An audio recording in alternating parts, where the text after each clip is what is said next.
Hello mga sangkay, mga kalingap. Welcome back to my channel. Kumusta? Kumusta kayong lahat? So for today's video, gagawa ko ng reaction. Ito patungkol dito sa napag-usapan dito sa social media. No, nung nakarang araw pa ito, napanood ko yung reaction video dito ni Jubilito TV.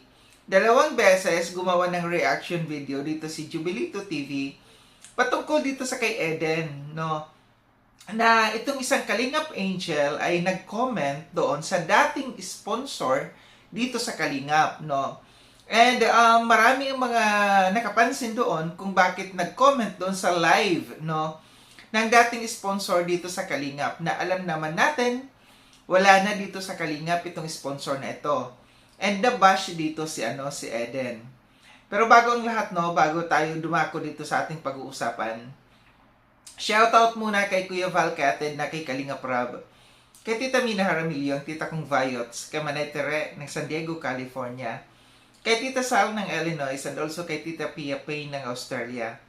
At sa inyong lahat na patuloy na sumusuporta at nagmamahal kay Sangkay, mega love shoutout. Ayan. Dako tayo dito sa ating pag-uusapan. May masama ba? Masama ba yung ginawa dito ni Eden na mag-comment doon sa sa live? Pangalanan natin si Andy Cabral. Si Andy Cabral ay alam natin na dating sponsor ito dito sa Kalingap, no?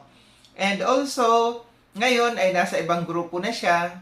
So may masama ba sa ginawa dito ni Eden na para siya ay kundinahin ng ibang mga viewers? And dahil dito, mayroong paliwanag, no?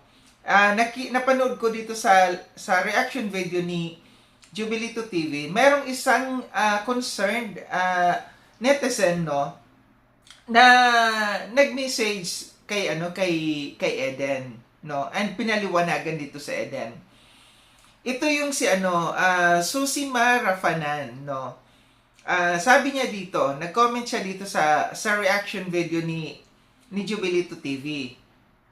Sabi niya dito, "Hello Sir Jubilito, nakachat ko si Eden sa messenger about that at napayuhan ko na rin. Ang totoo niyan, every time kasi na nagla-live, nagsasend kasi daw si Andy Cabral, kaya daw nag-comment dahil nag-thank you daw sa tulong niya noon dahil nga nakasupport sa kanya noon.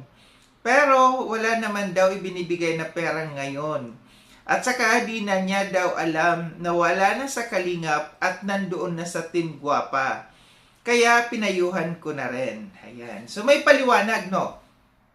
May paliwanag dito yung isang concerned netizens, no, na follower malamang ito kay Thank you dito kay sa paliwanag dito kay Miss Susima Rafanan, no, patungkol dito. So malinaw dito, no, yung paliwanag na hindi alam ni Eden na si Andy Cabral ay wala na dito sa Kalingap, hindi na nagsusupport sa Kalingap. Pero sa totoo lang, walang masama para sa akin, no. Ito yung opinion ko lang, walang masama kasi in fairness kay Andy Cabral, no, nag-support man siya dito. Marami siyang na-support dito na ibigay na tulong dito sa Kalingap. Pero umalis siya dito sa Kalingap na wala akong narinig na siya ay nakikipagbalahuraan, siya ay nakikipagbalitaktakan dito, no. Ito yung klase ng sponsor na natahimik. Although meron siyang YouTube channel, hindi niya ginagamit ang kanyang YouTube channel, no, na para sumagot, no, makipagbangayan dito sa social media. Kahit ako mismo, pumapasok ako sa live ni Andy Cabral, no. Yung live niya kasi hindi nga siya nagpapakita ng mukha niya eh. So mayroon lang siyang video na piniplay, and then yun yung kanyang nila live. Ako nag-hi hello ako dito sa kay Andy Cabral, no. Kasi alam ko na siya yung ibang-iba kasi siya na sponsor. Hindi kagaya ng isa dyan na sponsor na maingay, no? Na lumipat, na umalis dito sa Kalingap, lumipat sa ibang grupo, sa ibang community, maingay. Binabanatan ng Kalingap.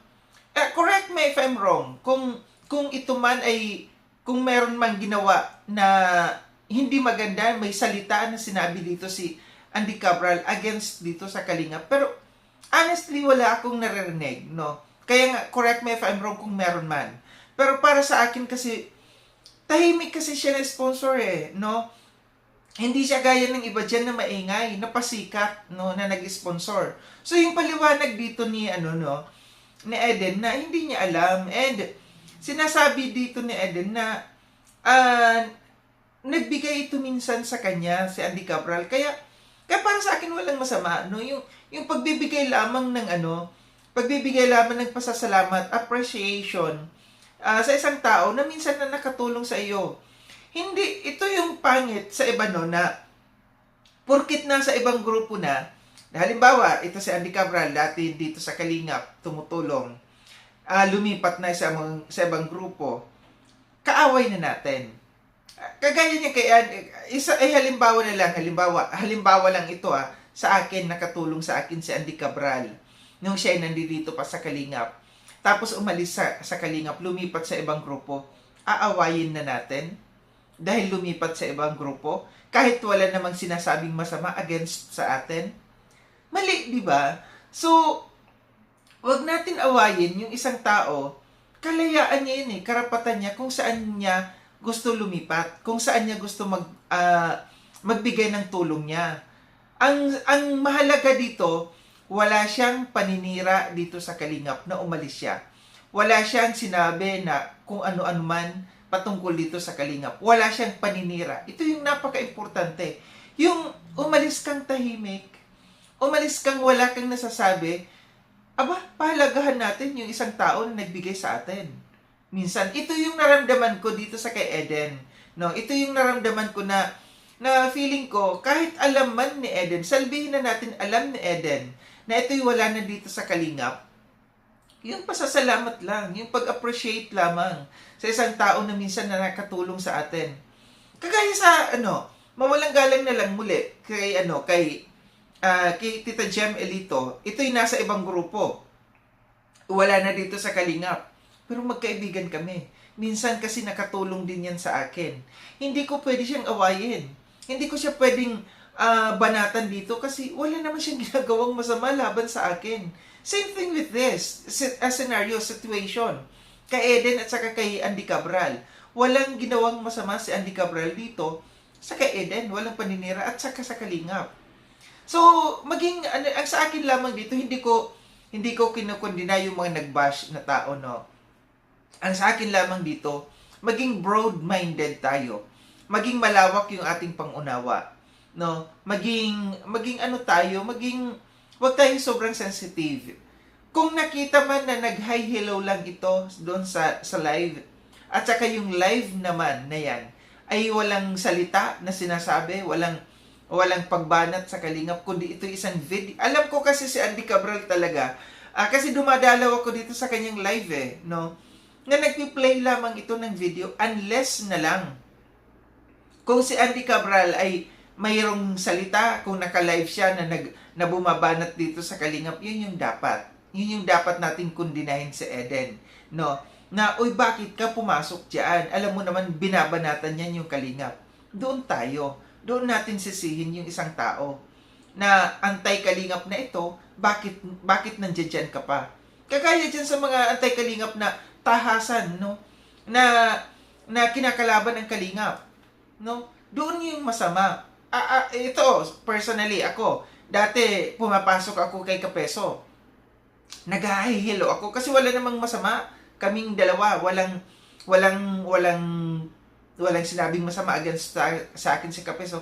Pero ngayon na kinakalaban niya yung Kalingap, hindi na ako pumapasok sa live niya for delikadesa at saka for respeto sa Kalingap. Na ako'y nandito sa Kalingap tapos makikita ko doon sa taong binabalahuran Kalingap. Doon natin banatan yung tao kung pumasok doon sa mga ganong klaseng live.